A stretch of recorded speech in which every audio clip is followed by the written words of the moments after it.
नमस्कार मित्रांनो, माझं नाव आहे डॉक्टर निलेश पाकले आणि आज आहे 13 जानेवारी 2025. उद्या आहे 14 जानेवारी 2025. सगळ्यांना मकर संक्रांतीच्या हार्दिक शुभेच्छा आणि सगळ्यांनी तिळगुळ घ्या, गोड बोला आणि कमेंट नक्की करा, मी तुम्हाला सांगेन. मित्रांनो, पहिल्यांदा मी क्षमस्व याबद्दल आहे की मी मागचे 3 ते 4 दिवस ट्रेडिंगचे तुम्हाला व्हिडिओ अपडेट किंवा अपलोड यूट्यूब चॅनलवरती नाही करू शकलो.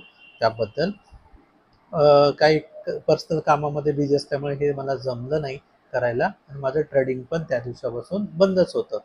शेवटच्या दिवशी आपण जेव्हा ट्रेडिंग केलं होतं त्या काय होत्या गोष्टी तर त्या निफ्टी ॲनालिसिसमध्ये सांगणारच आहे. तर पहिले 2 ते 3 मिनटं आपण बघूया की उद्या कोणते स्टॉक जे आहेत जे आपण वॉचलिस्टमध्ये ठेवू शकतो. तर पहिला स्टॉक जो आहे तर ट्यूब इन्व्हेस्टमेंट ऑफ इंडिया म्हणजे TIIND. तर या स्टॉकमध्ये बघायला गेलं 2 दिवसापासून पडझड होतीये, म्हणजे साधारण 10 तारखेला आणि 13 तारखेला. तर उद्या पण पडझड होईल आणि त्याचा फुल स्टॉप कदाचित 3143 म्हणजे उद्या 3140 या लेवलपर्यंत हा स्टॉक पडू शकतो, कारण तिकडे वीकली 20 EMA आहे किंवा ती तोडली तर तो खालीही जाऊ शकतो. तर उद्याचं जे काय लेवल्स असतील ते तुम्ही लक्षात ठेवा. तर उद्याची लेवल जी आहे ते 315040 अशी लेवल असणार आहे या स्टॉकची पडण्याच्या बाबतीत. तर उद्या त्याप्रमाणे तुम्ही कसे काय पॅटर्न्स तयार होतात त्याप्रमाणे तुम्ही एंट्री घेऊ शकता. पेपर ट्रेडिंग करा किंवा सिंगल स्टॉक सेल करून तुम्ही बघा, तुम्हाला कळेल की तुम्ही कुठे ॲनालिसिस चुकता आणि तुम्हाला ते प्रॅक्टिकल नॉलेज होऊन जाईल. पुढचा स्टॉक जो आहे तो आहे सुप्रीम इंडस्ट्रीज. सुप्रीम इंडस्ट्रीजचं तुम्ही बघाल तर आपण जशी आपल्याला नेहमी सवय आहे कोणत्याही स्टॉकच्या बाबतीत, तर आपण सगळ्यात पहिल्यांदा हायर लो, हायर हाय, हायर लो, हायर हाय, हायर लो, परत हायर हाय, परत हायर लो, परत इथे अप ट्रेंड तयार झाला आहे थोड्यापुरता, परत अप ट्रेंड तयार झाला आहे, परत हाय नाही मारू शकला म्हणजे असा पुढं नाही गेला तो, परत स्टॉक पडायला लागला आणि परत तो या लेवलला आला आहे. तर म्हणजे हा जो लो लेवल आहे तर तिथे उद्या तो स्टॉक टच करेल आणि ती तोडली तर मग उद्या पण तो पडत राहील, असं एक ॲनालिसिस आहे. बरोबर, म्हणजे तो अप ट्रेंडमध्ये नाही आहे हे कन्फर्म झालं, तो खालीच पडतो हे कन्फर्म झालं. आता ती शेवटचा फुल स्टॉप जो असणार आहे ती ही लेवल असणार आहे, म्हणजे हा जो शेवटचा जो सपोर्ट आहे त्या लेवलपर्यंत तो पडू शकतो आणि तो तुटला तर उद्या परवा आणखी खाली पडू शकतो. हे तुम्हाला यापूर्वी पण मी सांगितलं आहे. लो तुटला किंवा सपोर्ट तुटला तर तो बिअरिश मोडमध्ये जातो आणि रेजिस्टन्स किंवा हाय तुटला तर तो बुलिश मोडमध्ये जातो, असं तुम्हाला मी यापूर्वी पण सांगितलेलं आहे. आता हे 2 स्टॉक झालेत हे पूर्णपणे सेलिंगच्या दृष्टीने आहेत आणि तुम्हाला ह्या ज्या सगळ्या गोष्टी सांगतोय ते तुम्हाला इंट्राडेमध्ये कशा गोष्टी ऑब्झर्व करायच्या आहेत, पेपर ट्रेडिंग करायचं आहे यासाठी सांगतोय. यामध्ये कुठलाही बाय किंवा सेल सिग्नल तुम्ही समजू नका आणि पूर्णपणे तुमची जबाबदारी आहे जर तुम्हाला यामध्ये लॉस झाला तर. कारण मी ह्या सगळ्या गोष्टी सांगतोय ते एक क्वांटिटी घेऊन किंवा पेपर ट्रेडिंग म्हणून सांगतोय. तुम्हाला लॉस व्हावा किंवा तुम्हाला त्रास व्हावा हा माझा हेतू अजिबात नाहीये. तुम्हाला शिकवणं हा माझा हेतू आहे. आता इथून पुढे जे व्हिडिओ असणार आहे तो निफ्टी ॲनालिसिसचा असणार आहे. तर ज्यांना फक्त स्टॉकमध्ये इंटरेस्ट आहे त्यांनी इथून पुढे व्हिडिओ नाही बघितला तरी चालेल. आता आपण निफ्टीच्या चार्टमध्ये आलेलो आहोत. नेहमीप्रमाणे हा पूर्णपणे लोअर लो फॉर्म होत चाललेला आहे. तर तुम्हाला सरळ निफ्टीच्या चार्टमध्ये दिसतोय, म्हणजे हाय, परत लो, परत हाय, परत लो, परत हाय, परत लो, परत हाय, परत लो, परत हाय, परत लो आणि शेवटचा लो इथे तोडलेला दिसतोय. आता जेव्हा मी शेवटचं ॲनालिसिस केलं होतं तेव्हा मी इथे सांगितलं होतं, इथे जेव्हा हॅमर पॅटर्न झाला होता तेव्हा म्हणजे मी सांगितलं होतं की ह्या स्टॉकमध्ये सगळे बुलिश व्ह्यू दिसत आहेत कॅन्डलस्टिक प्रमाणे, पण 23,700ची लेवल फार इम्पॉर्टंट आहे. जो मागचा व्हिडिओ बघाल तर तुम्हाला कळेल. 23,700च्या वरती जर दुसऱ्या दिवशी मार्केट ओपन झालं तर तिकडे बुलिश वेव येऊ शकतो किंवा काही वेळा सस्टेन झालं किंवा तिथे थांबलं तर तिथे बुलिश वेव येऊ शकतो. नाहीतर मार्केट हे बिअरिश असेल.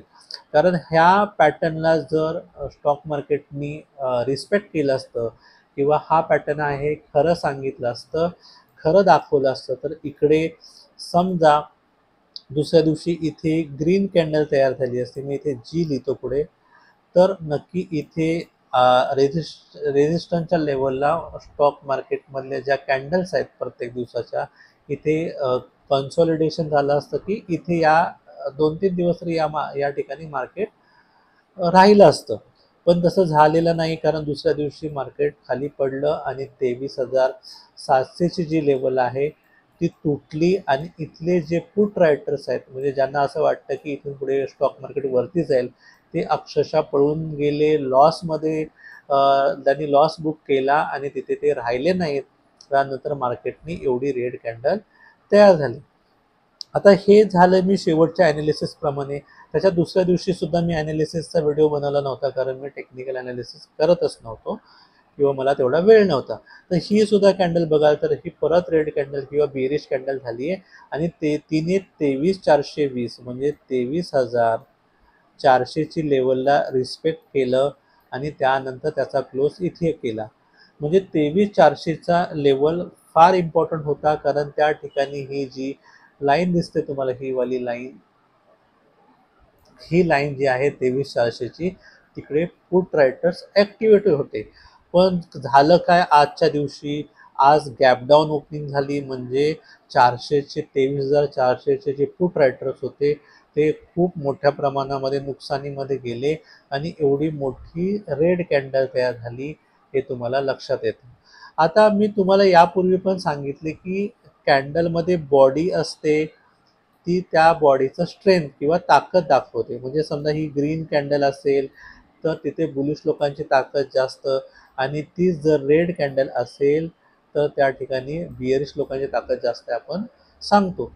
त्याच्या विपरीत ही जी वीक असते त्याच्या बाजूला, तर इथे जेवढी वीक मोठी तेवढी असं समजू शकतो की तिथे बिअरिश लोकांची पण ताकद जास्त असते. जर इथे ग्रीन कॅन्डल असेल तर, आणि रेड कॅन्डल असेल आणि त्याच्या वीक असतील तर तिथे बुलिश लोकांची ताकद सुद्धा वाढली आहे असं आपण समजू शकतो.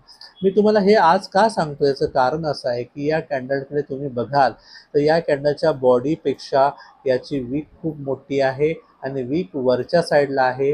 हे लक्षात ठेवा, खालची वीक खूप छोटी आहे. म्हणजे इथे या लेवलला प्राइस रिजेक्शन खूप मोठ्या प्रमाणामध्ये झालं आहे. म्हणजे वरच्या बाजूने जर प्राइस रिजेक्ट होते, त्याचा असा अर्थ होतो की तिथे बिअरिशनेस आहे आणि बिअरिशनेस जास्त प्रमाणामध्ये आहे. कारण इथे बुलिश वीक बुलिशनेस का कमी आहे, कारण इकडे वरची जी वीक आहे ती मोठ्या प्रमाणामध्ये आहे खालच्या वीकपेक्षा. हे माझं स्वतःचा अनुभव आहे, मी ते तुम्हाला सांगतोय. बाकी कॅन्डल रेड दिसते तर बिअरिश आहे हे सत्यच आहे, पण त्याच्यामधली जी ताकद आहे बिअरिशनेसची, या वीकनी आणखी वाढवली असं म्हणू शकतो. परत दुसरी गोष्ट अशी आहे की मी परत आता पाठीमागे थोडं वरती घेतो. हां, आता तुम्ही इथे बघाल तर हा जो मी चौकोन काढलेला आहे हा वाला, या चौकोनकडे तुम्ही बघाल तर हा चौकोन म्हणजे या ठिकाणी, ह्या जो चौकोन आहे तर या ठिकाणी निफ्टी थांबते. इथे बघाल मागच्या वेळेस इकडे थांबलेली आहे, इथे थांबलेली आहे, इथे थांबलेली आहे. म्हणजे हा चौकोन जो आहे तो या ठिकाणी निफ्टी थांबते. आणि हा जो इथली लेवल बघाल तर हा जो हाय आहे या पुढच्या 2 किंवा 3 कॅन्डलचा, त्यानंतर इथे निफ्टी खाली पडली होती. म्हणजे हा जो इथे हाय आहे किंवा हा रेजिस्टंट आहे तो इथे सपोर्टचं काम करतोय. म्हणजे या ठिकाणी तुम्ही आता नवीन विकण्याची पोझिशन घेऊ शकत नाही. का? कारण एक तर निफ्टी उद्या इथून परत वरती जाऊ शकते किंवा या या ज्या आयतामध्ये किंवा चौकोनामध्ये आल्यानंतर तिचा हा एवढा मार्ग असू शकतो.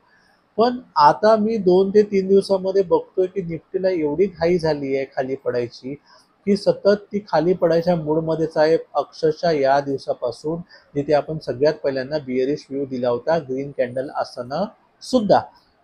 तर मला असं वाटतंय जर उद्या ज्या लेवल आपण इथे बघतोय या 23,000चं, जर उद्या 23,000चे पुट रायटरनी बरोबर काम नाही केलं तर मार्केट नक्की या लेवलला जाणार आहे आणि ही लेवल मार्केट वाचू शकणार नाही. मला असं वाटतं ही लेवल आहे 22,800ची. म्हणजे 22,800 उद्या जर मार्केट टच करणार जर ती 23,000ची उद्या पुट रायटर्सनी बरोबर काम नाही केलं तर मग उद्या पुट रायटर्स कसे काम करतात ते आपण ॲक्टिवली बघायला पाहिजे लाईव्ह मार्केटमध्ये, तेव्हा कळेल. आणि जर हा जो आयत आहे हा पण जर तोडला 2 दिवसामध्ये, तर पुढचा स्टॉप जो आहे 22,300 आहे. हे पण तुम्ही लक्षात घ्या. ह्या डॉटेड ब्लू लाईन जी आहे ती मंथची वीस महिन्याची EMA आहे किंवा मुव्हिंग ॲव्हरेज आहे. हे तुम्ही लक्षात ठेवा. म्हणजे आता सध्या 2-3 गोष्टी लक्षात घेणं महत्त्वाचं आहे इथे. तर ती म्हणजे उद्या मार्केट सपोर्टच्या ठिकाणी आहे, त्यामुळे ॲक्टिवली पहिल्या मार्केट अवर्समध्ये अजिबात ट्रेड करू नका. ज्यांना निफ्टीमध्ये ट्रेडिंग करायची सवय आहे त्यांनी बघा पूर्णपणे ही जी लेवल आहे. एक मिनिट.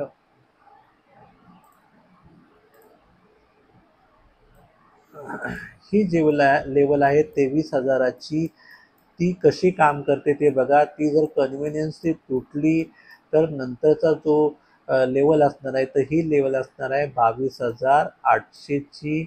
22,800ची लेवलच्या ठिकाणी पुट रायटर्स कसे काम करतात ते बघा. उद्या मग 23,000 आणि 22,800 हे मार्केटचं लिमिट्स असेल, अप्पर लिमिट आणि लोअर लिमिट असेल असं मला सध्या तरी वाटतंय. पण मार्केटची घाई एवढी झाली आहे की काही विचारू नका. आता आपण जाऊया ओपन इंटरेस्टच्या डेटामध्ये. आता ओपन इंटरेस्टच्या डेटामध्ये बघाल तर 16 जानेवारी 2025ची एक्सपायरी आहे, निफ्टी आहे. तर इथे बघाल तर 23,100च्या वरती पुट रायटर्स आणि कॉल रायटर्स दोन्ही आहेत, पण यामध्ये कॉल रायटर्सचं प्रमाण जास्त आहे. परत जाऊयात 23,000च्या ठिकाणी, तर 23च्या ठिकाणी पुट रायटर जास्त आहेत. तर आता सध्या तरी वाटतंय ओपन इंटरेस्टच्या डेटावरून की 23,000चे पुट रायटर्स जे आहेत ते जरा जास्त काम करतील, कारण त्याच्या खालच्या लेवलला कुठे पण कॉल रायटर जास्त नाही आहेत. पण ट्रेंडिंग मार्केटमध्ये किंवा लाईव्ह मार्केटमध्ये जोपर्यंत ओपन इंटरेस्टचा डेटा येत नाही तोपर्यंत आज त्याची ताकद कळत नाही, हे मी यापूर्वी पण तुम्हाला सांगितलंय. हा झाला चेंज इन ओपन इंटरेस्टचा डेटा. आता ओपन इंटरेस्टचा डेटा बघूया. ओपन इंटरेस्टचा डेटा बघाल तर 23,000वरती पुट रायटर्स खूप प्रमाणामध्ये आहेत आणि 22,800 वरती पण पुट रायटर्स आहेत, 900 वरती पण पुट रायटर्स आहेत. सध्या तरी असं वाटते की इथे पुट रायटर्स जे आहेत ते खालच्या लेवलला चांगले ॲक्टिव्ह आहेत. आणि जे वरचे कॉल रायटर्स होते म्हणजे कालच्या घडीमध्ये, तर बघाल तर इथे 23,400चे जे आपण आत्ता डिस्कस केलं, म्हणजे ही लेवल जी आहे 23,400ची, जिथे 50 दिवसाची वीकली EMA आहे, जिथे 23,426ची लेवल इथे तुम्हाला दिसते. ही लेवलचे जे पुट रायटर्स होते अक्षरशः पळून गेले. म्हणजे त्यांनी 14.47 लाख ओपन इंटरेस्ट क्लोज झाला. म्हणजे किती जणांना लॉस झाला बघा. तो एवढा लॉस झालेला आहे 23,400च्या पुट रायटर्सना. आता उद्या 23,000च्या पुट रायटर्सना जर नुकसान नाही करायचं आहे तर त्यांना निफ्टीला वरती न्यायलाच लागेल. 23च्या खाली जर क्लोज झाली तर 23,000च्या पुट रायटर्सना सुद्धा नुकसान आहे. आणि पुढचा जो स्टॉप आहे तो 22,800चा आहे. आणि त्यानंतर 22,900 22,800चे पुट रायटर्स, तसे त्या तिघांनी मिळून तसं काम करायला पाहिजे. आता आपण बघितला ऑप्शनचा डेटा. म्हणजे ऑप्शनचा डेटा मिक्स आहे. तर त्यामध्ये सांगताय की आता जी 23,000ची लेवल आहे, 23,900ची लेवल आहे, तिथे स्ट्रॉंग पुट रायटर्स आहेत असं सध्या ओपन इंटरेस्टचा डेटा सांगतोय. आता 13 जानेवारी 2025चा जर ओपन इंटरेस्ट तुम्ही इथे बघाल तर तुम्हाला इथे लक्षात येईल की या ठिकाणी जो फ्युचर OI आहे तो 3,23,700 आहे. म्हणजे त्याच्या आदल्या दिवशी तर निगेटिव्हमध्ये होता, आज एवढ्या प्रमाणामध्ये वाढलेला आहे. त्याच्या आधी हा कुठल्या तारखेचा, 9 तारखेला 7,13,000 होता. त्याचा जवळपास अर्धा किंवा त्यापेक्षा थोडा कमी एवढा ओपन इंटरेस्ट जनरेट झाला आहे आजच्या दिवसामध्ये. त्यामुळे मार्केट माझ्या दृष्टीने सुद्धा बिअरिशच आहे. ऑप्शनचा डेटा वगळला तर कॅन्डलस्टिकमध्ये सुद्धा डेटा बिअरिश आहे. पण 23,000चा मागे जसं मी तुम्हाला इथे सांगितलं होतं की 24,000चा ओपन इंटरेस्ट किंवा चेंज इन ओपन इंटरेस्ट उद्या महत्त्वाचा आहे, त्याप्रमाणे उद्या 23,000चा आहे. जर 23,000चा उद्या ओपन इंटरेस्ट निगेटिव्हमध्ये जायला लागला किंवा कॉन्ट्रास्ट क्लोज व्हायला लागले तर उद्या मार्केट पडल्याशिवाय राहणार नाही, हे तुम्ही लक्षात घ्या. मला वाटते मी तिन्ही पॉईंट्स कव्हर केलेले आहेत.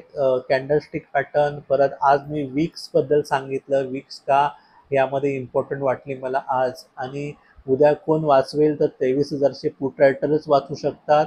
जसं इथे 24,000चे पुट रायटर वाचू शकले असते, पण ते वाचू शकले नाही आणि मार्केट खाली पडलं. तसं उद्यासुद्धा जर त्यांना वाचवायचं असेल तर 23,000च्या पुट रायटरनी ॲक्टिव्ह राहिलं पाहिजे, नाहीतर उद्या सुद्धा मार्केट खाली पडेल असं मला वाटतंय. तुम्हाला हे व्हिडिओ आवडत असतील तर नक्की लाईक करा, चॅनलला सबस्क्राईब करा आणि आवडत्या मित्रमैत्रिणींना फॅमिली ग्रुपमध्ये जरूर पाठवा. आणि जेव्हा तुम्ही सबस्क्राईब करता त्याच्या बाजूचं बेल आयकन दाबायला विसरू नका आणि ऑल व्हिडिओवरती क्लिक करा, म्हणजे तुम्हाला येणारे सगळे व्हिडिओ तुम्हाला तुमच्या यूट्यूबवरती नोटिफिकेशन दाखवतील. थँक्यू, धन्यवाद.